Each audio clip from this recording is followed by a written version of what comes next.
Here we go. Cersei's about to get it. Let's go, Dany. Let's go, Dany. Get it. Get it. That's just one arrow. He's a dragon. He's fine. It's just one arrow. Arrow barely even hit him. Barely hit his wing. He's good.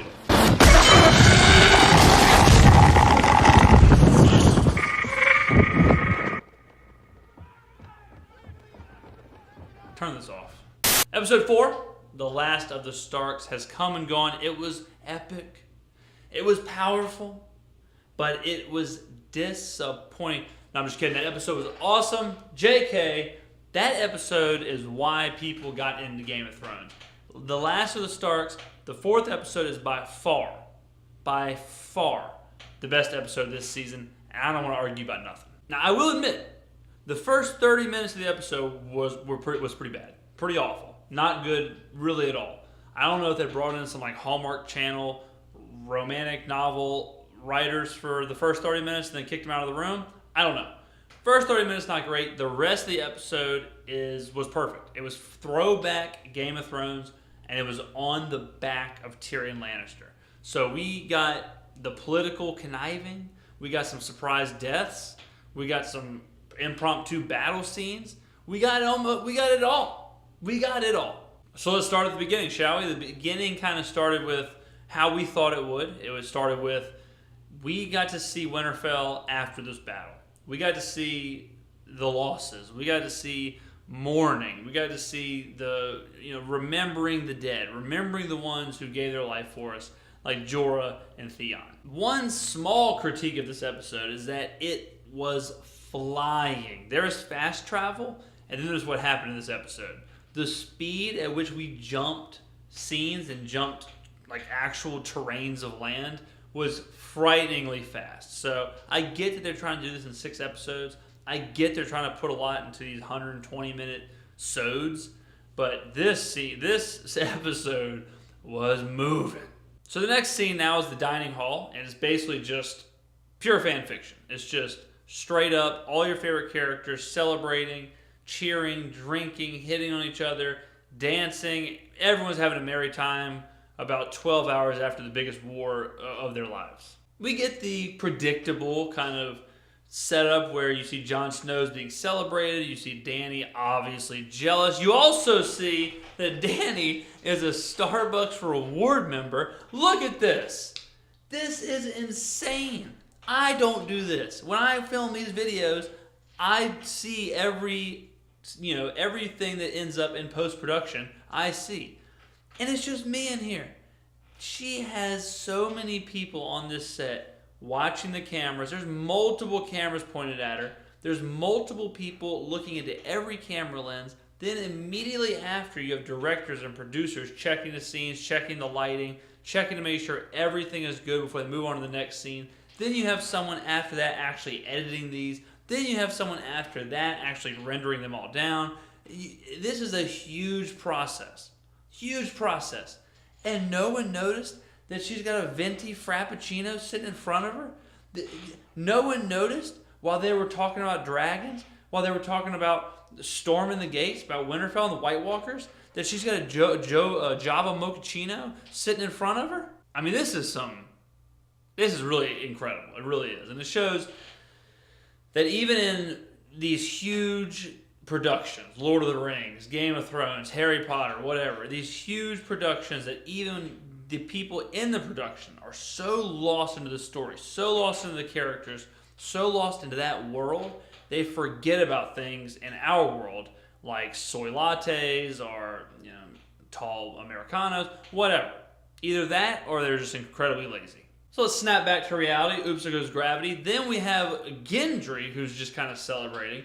And Dany randomly makes Gendry the Lord of Storm's End. Now, I really was kind of unsure why she did this at the time, and wasn't even really sure where Storm's End was.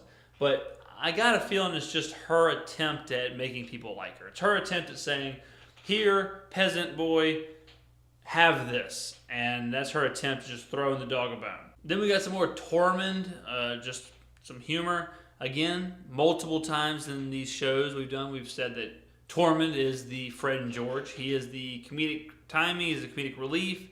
He allows us to kind of have a break from just pure darkness, the respites of war. He gives us a little bit of that brevity. He had an incredible line about defecating in his pants, and he fantastic. He's stealing scenes quickly. Great way for his character to go on his merry way. Now Gendry, feeling pretty good about himself, just became the Lord of Storm's End, wherever the hell that is. He decides to go find Arya. Bad move, Gendry. Bad move. Gendry finds Arya in their former love shack, aka just some kind of barn thing. Gendry didn't just swipe right on Arya here. He paid $2.99 a month for Bumble Premium, and he hit that super like. Gendry, in one fell swoop, told her he loved her.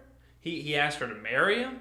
He wanted her to be the Lady of Storm's End, wherever the hell that is. But Gendry, this isn't the same Arya you knew 48 hours ago.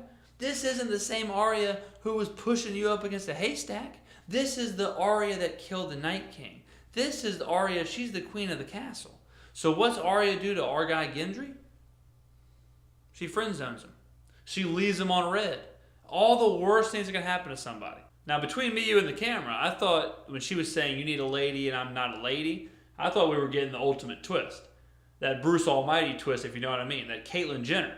I thought we were about to get real progressive real fast. But no, it's just more of Arya saying, a girl is no one. That's not me. She knows who she is. More of Arya just being a badass and breaks up with Gendry, basically breaks his heart. Win some, you lose some.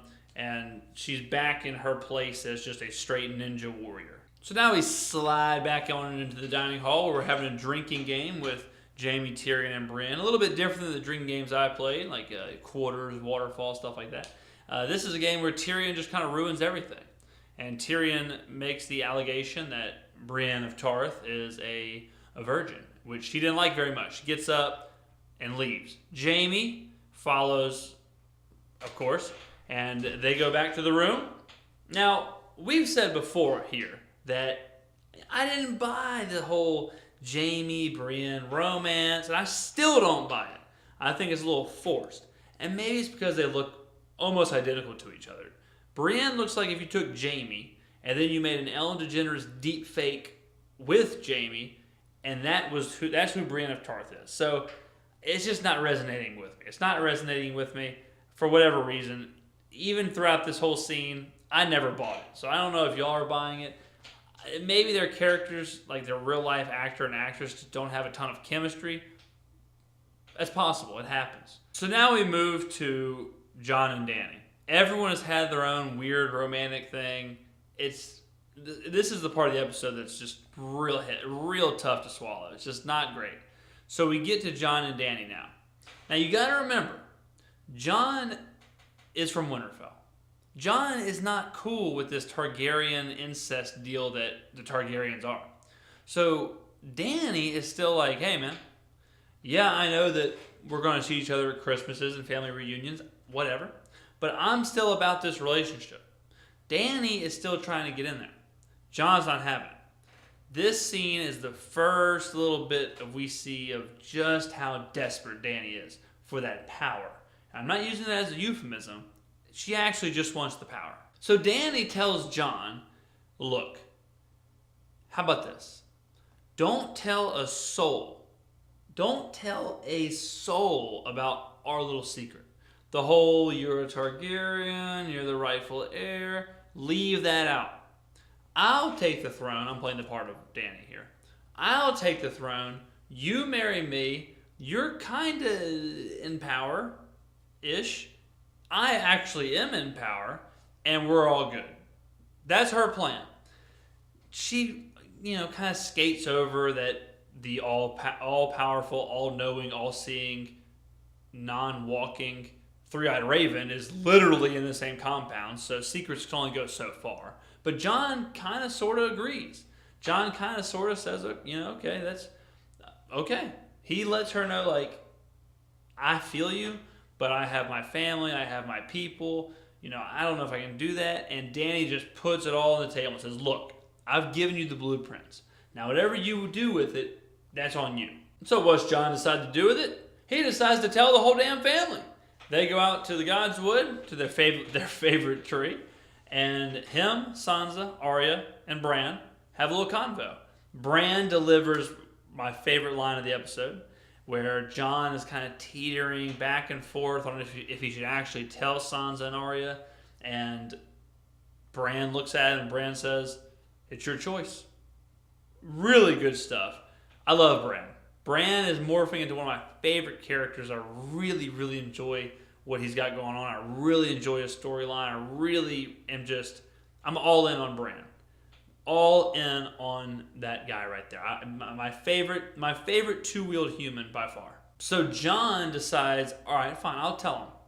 But I got a fail-safe. I'm going to make these two pinky promise that they won't tell a soul. And we got Sansa, live look at Sansa with the old finger cross action. Because Sansa hears all this stuff. She's got the good old-fashioned double finger cross. She hears the news, and I don't even think Jon was out of earshot. 40 seconds later, remember the fast travel, 40 seconds later, she tells Tyrion. Sansa's no dummy. She is a student of Littlefinger. She is a pupil of Littlefinger. She obviously is planting the seeds. She knows if she tells Tyrion, Tyrion will tell Varys, Varys will tell whoever, it'll get to this person. She understands how this works now. She understands that this kind of, she understands the way that communication works. And in case you were too dense to pick this up, previously in the episode, Sansa tells the Hound that basically she is who she is because of the people or the men who have hurt her in her life, like Ramsay and Littlefinger. So this is a way to foreshadow that she's about to use some of the same tactics that Littlefinger used. So Sansa plants the little seed. Little is not, not a negative here. It's just Tyrion. It's just a phrase. But she plants the little seed in Tyrion's little head. Tyrion and Jaime have a little convo, a little bro-on-bro fireplace time, talking all things Brienne of Tarth. When boom! Kicks in the door is Bronn and Crossbow. Or Crossbow and Bronn, whatever. And Bronn tells them, look, bad news, I'm here to kill you. Good news, I'm not going to kill you. Bad news, I'm not on your team. Good news, I'm not technically not on your team. Bronn basically tells them, Cersei paid me to come kill you. But I think Cersei's going to lose. Why? Because you have dragons. More on that later. And since you have dragons, I want to be on the team with the dragons. So Bronn tells them straight up, I won't kill you as long as you beat Cersei, and when you beat Cersei, you give me what she promised me, a castle, some land, and you let me be on my merry way. So now we know Bronn's in the area, and we know that he's not going to kill Tyrion and Jaime. So it's mostly a positive. So now the finale of the bad part of the episode, where all the characters that should have just been killed off last episode, they just leave. Tormund, first to go, gives Jon a big hug, says he's going back to where he belongs. Jon gives him his dog. Jon gives him Ghost. Can you believe that? Ghost was the first one to fight, him and the Dothrakis.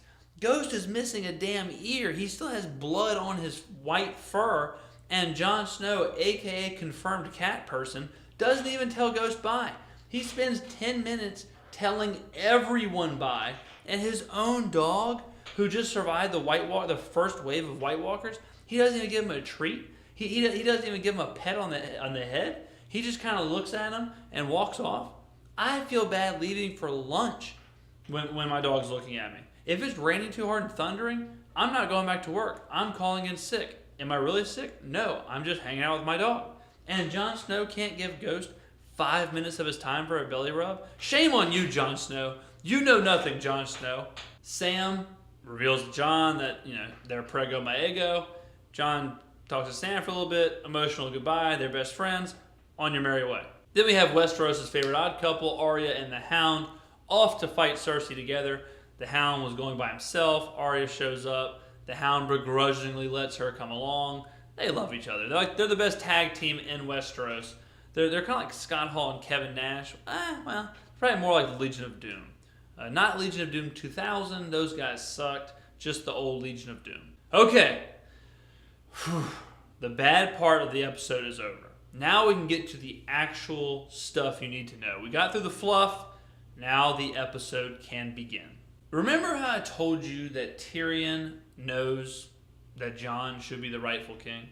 Remember how I told you that he would probably tell Varys? He does tell Varys. And him and Varys have two separate conversations about it. And I think that these conversations are pretty damn important. The conversations show that, one, there are options. So Tyrion, of course, is lobbying for Dany. Varys seemingly is lobbying for not Dany.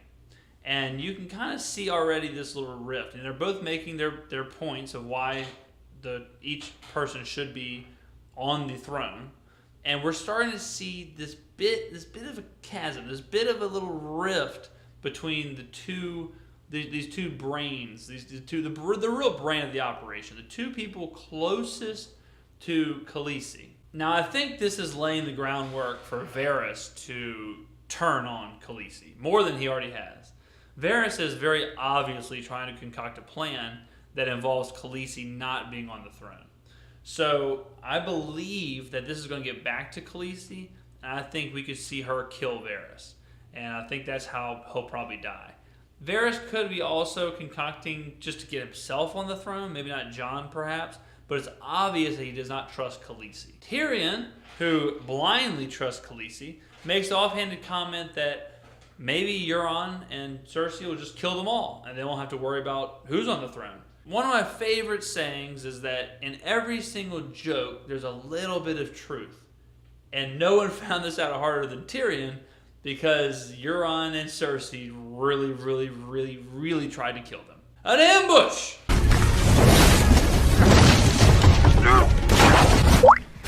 Now I'm no military genius, but I find it really hard to believe that someone flying thousands of feet in the air on a dragon with a perfect point of view of the water could be ambushed by a guy on a sailboat.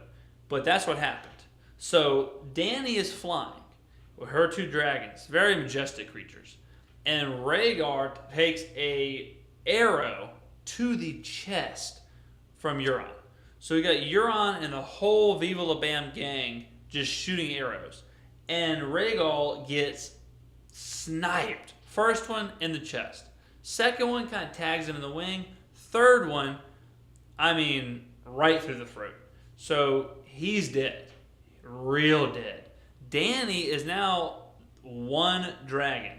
She is no longer the queen of dragons. She is the queen o' dragon. Singular dragon. And it doesn't end there.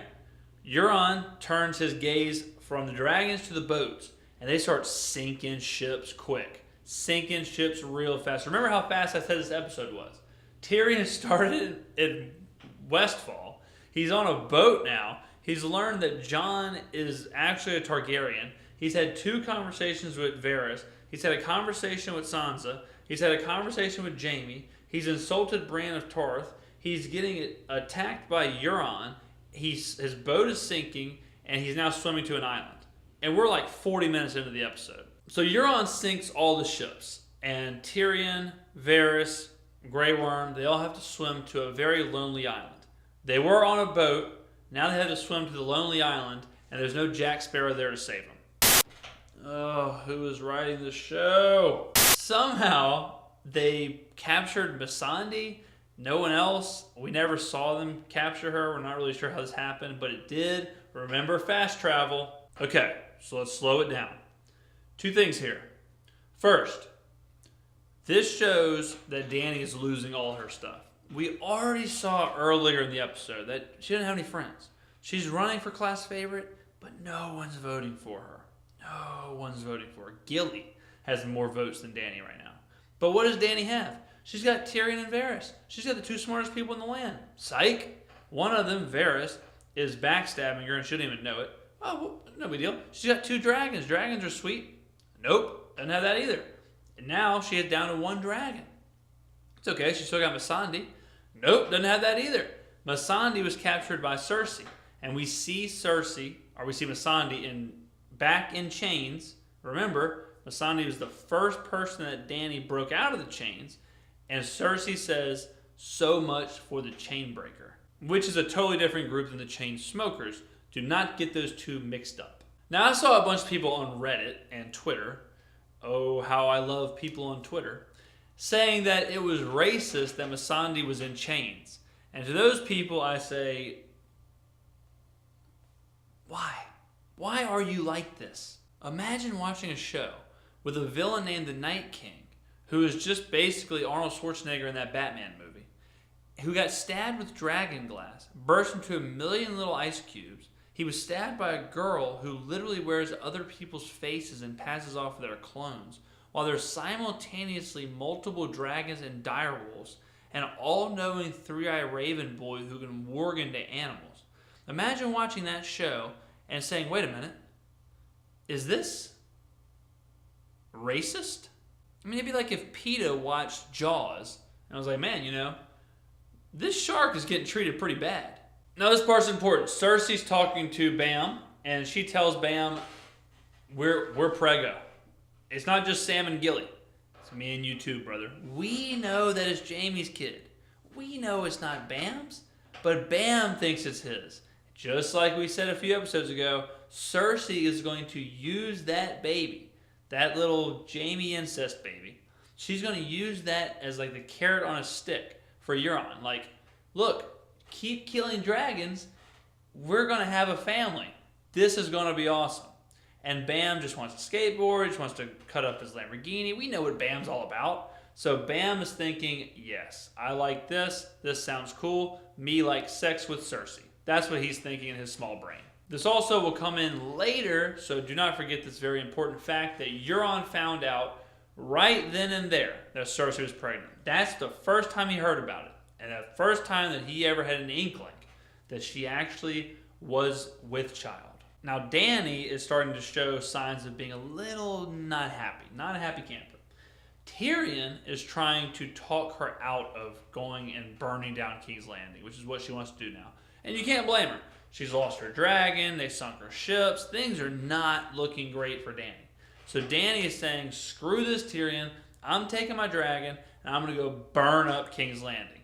Tyrion understands that this is not the way to go about it. Tyrion understands, look, we're trying to get King's Landing. We're trying to free those people. We're not trying to just burn it to the ground. What's the point in that? But Dany is not seeing it. So Dany's plan is to take her dragon, take Grey Worm and like 15 people, and go to King's Landing, the gates of King's Landing, and have Tyrion tell Cersei that Dany wants Cersei to surrender or die. This causes some more Varys and Tyrion conversation, and this is exactly what I was talking about with the strength of Game of Thrones, and particularly Tyrion in this episode. These conversations are what made Game of Thrones so great.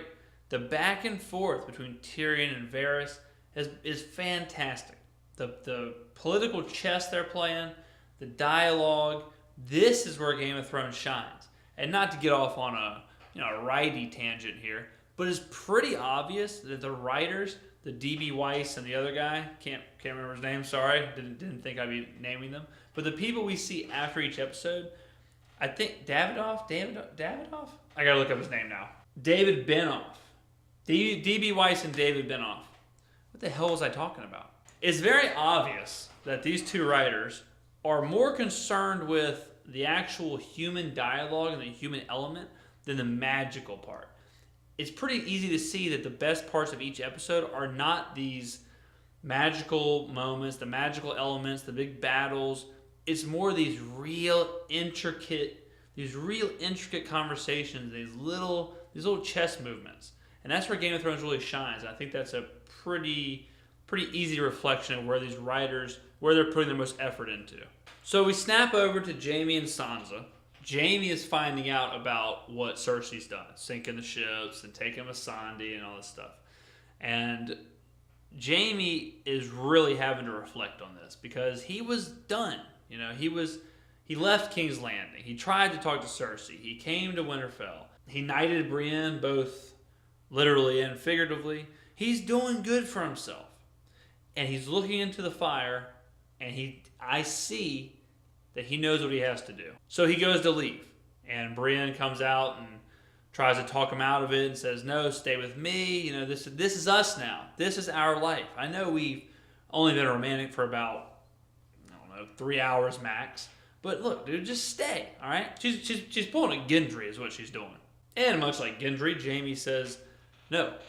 Jaime kind of pulls that card, and this is just like absolute 101 of rom-com, that middle part of the rom-com where the couple kind of has a fight. This is just like that playbook to a T. Jaime pushes away Brienne, not literally, but pushes her away emotionally. Says, no, you think I'm a great guy. I'm not. I've done all these things. And admittedly, and I'm a huge Jaime Lannister guy, admittedly, when he lists his resume, it's pretty gross.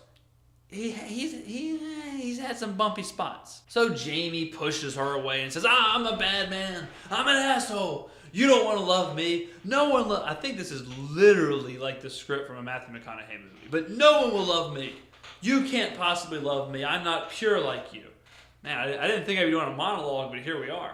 Back to the people on Reddit and Twitter. These simpletons seem to think that Jaime is going back to King's Landing because he loves Cersei. Do you people... I almost said idiots, but I didn't.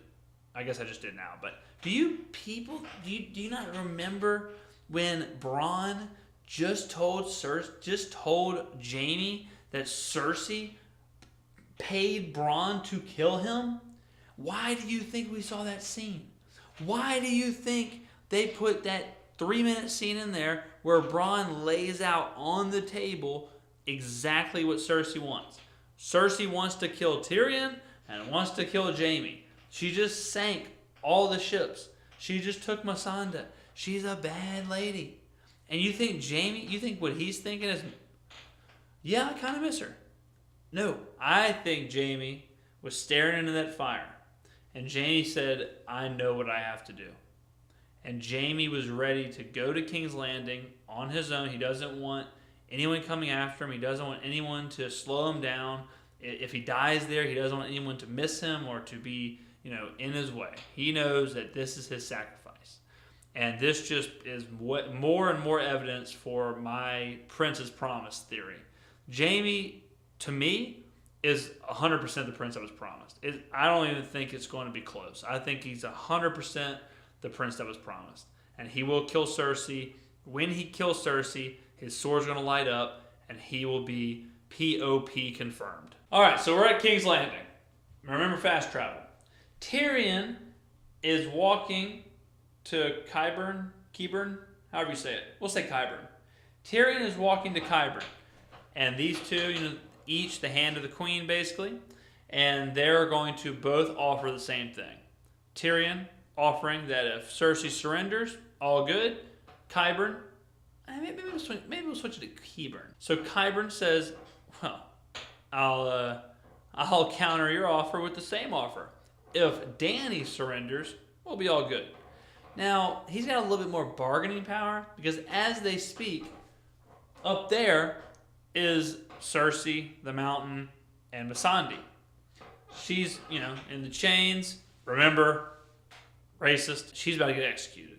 We all know she's going to get got. There's arrows pointing everywhere. There's a giant arrow pointing at the dragon. There's arrows pointing at Tyrion. There's arrows pointing at everybody. And negotiation is not going well for any of the sides. So Tyrion says, all right, enough of this guy with his creepy V-neck. I'm going to talk to Cersei. So Tyrion goes and talks to Cersei. He's like down on the ground talking to her. And all these arrows are pointed directly at him. And for me, I thought he was about to get done. I thought he was about to get arrowed down. And he says something interesting. He talks to Cersei and says, what about your baby? You got to protect your baby. Now, this could come in later because if Euron puts just 1 and 1 together, simple math, Euron, simple math, then Euron will realize, how the hell does Tyrion know that me and Cersei are pregnant? Because Tyrion hasn't been around since Euron and Cersei. So if Euron does any thinking, he will realize that he's on a one-way trip to the Maury Povich show. He'll realize that, oh, damn, that's not my baby. It's probably Johnny Knoxville's baby. And what a prank from Johnny Knoxville. Bam just can't get away with nothing. Again, to keep harping on this, but this very powerful scene, the climax of the episode, is on Tyrion's shoulders entirely. Tyrion really did carry this episode, and this is his finest work. Peter Dinklage's finest work in this role, I believe. We've seen a lot from Tyrion. His arc has been all over the place. He's had low moments, high moments, and everything in between. This episode was a beautiful performance from him and really snapped Game of Thrones out of a bit of a lull. And this moment was really powerful. He was staring down death in the face, and I thought he was going to die. I thought that was going to be the big death at the end here. But that was coming in a second. Missandei steps up. Cersei says, look, if you got any last words, you may want to say them now. And Missandei says one word. She doesn't say one word. That's two words. She says one word, and that word is Dracarys. This is obviously just a call to Dany. This is just in her last moment. Missandei throwing some gas on the fire that Varys and Tyrion were trying to put out, and basically she's telling Dany, give it to him. Light him up. Burn this mother to the ground. Tyrion is not happy about this because he knows just that push is all Dany needed. And he knows that this is not the way to do it. And Missandei then gets her head chopped off by the mountain. They don't really show it. I feel like in season 1 or 2 they would have definitely showed it. But still, to me, this was more of an impactful death moment than anything we got last episode. Grey Worm had a really bad night, so Grey Worm's obviously there. Grey Worm had to watch this, and really sad stuff. Grey Worm and Missandei's relationship was better than Jorah and Dany's and Theon and literally anybody. So now, as far as I'm concerned, it's going to be straight up just Dany going insane. And a lot of people are saying that this is beginning her descent into madness. But if you've watched these 4 episodes, then you know that from the jump, we knew that we probably would see the Mad Queen kind of battle her destiny, battle her namesake. And we saw this descent into madness a few episodes ago. The first episode, we saw it. And we were saying that this is something to expect. Expect her to have to come face to face with her past. Or not her past, I guess, but her lineage and her family and what they've done. So I think that she is going to be confronted with this Mad Queen potential next episode. And will she harness it? Will she use it? Will she kill Varys? Will she burn down King's Landing? How far will it take her? Will she do something really regretful? Will she kill someone close to her? And will it set off another chain of events that maybe gets Jon to not be as whipped?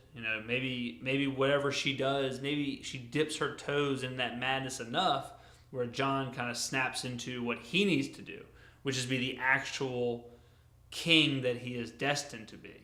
Jon is supposed to be the person leading, and right now Jon seems a little bit more worried about playing peacemaker than playing king. This again was the best episode by far of the series, and because it just gave us a little bit of what we needed. It had a lot of that fluff at the beginning. This episode did not need to be an hour and 20 minutes long, and we didn't need to have 5 different rom-coms happening in a 25-minute span. And yes, they did move really fast through the episode, and yes, there are some obvious plot holes, but they have to do a lot really quick. And I believe that it's easy to say because there's only 2 episodes left, but I think that this is just going to be straight up, this is the last real breath that we'll be able to take. This is now, it's on. We're there. We're at the gates. There's no walking. There's no 2 episodes of planning. There's no strateging. It is straight up, we're about to burn it to the ground. And everyone is in position. The Hound and Arya, they're on the way. These people are on the way. The dragon is at the gates. Cersei and Dany are 100 yards within each other. The party's here. And how will they handle it? Will they finish it just a political battle, just Cersei versus the good guys? Will we see Jon predictably end up on the throne?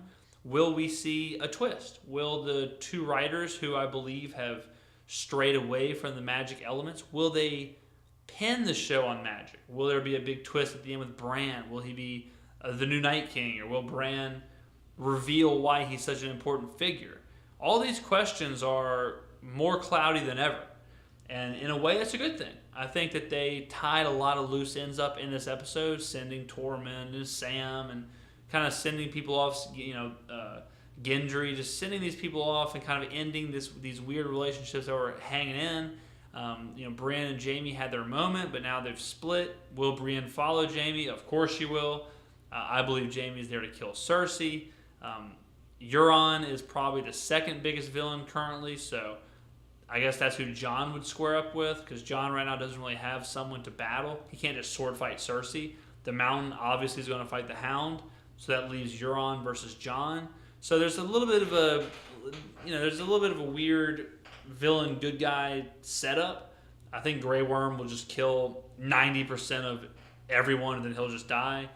So he's probably the second strongest male lead. But it's mapped out for us. We see what's ahead of us. We see what's on the front. And I think this fifth episode, will be the episode. I know I said that about the third episode, it was wrong.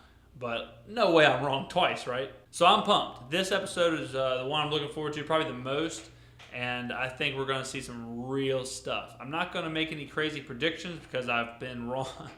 I have been wrong literally almost every single time when I make these crazy predictions. That gun to my head, I don't know, Dany dies this episode, Bran becomes the Night King. Just spitballing here. Something to keep in the back of your mind, something we've talked about this whole show, is how much they painted Dany to be totally alone.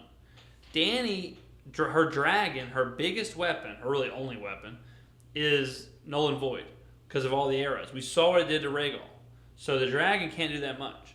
Then she's got her main guy, Jorah, he's dead. Her main girl, Missandei, she's dead. Grey Worm is the only other person, but he's probably so emotionally, destroyed with Missandei. He's just going to be a rage-fueled maniac, be like Rambo. Varys, who has been her right-hand man, is trying to backstab her. Tyrion, who is her left-hand man, I guess, kind of has reservations about her. Sansa hates her. Jon, the guy who she's in love with, is actually her nephew, who is actually taking what she wants. So it is Dany's back against the wall. Were they using that to paint even more of a desperation Mad Queen vibe? Probably. But where Dany is, you almost can't blame her for being irrational.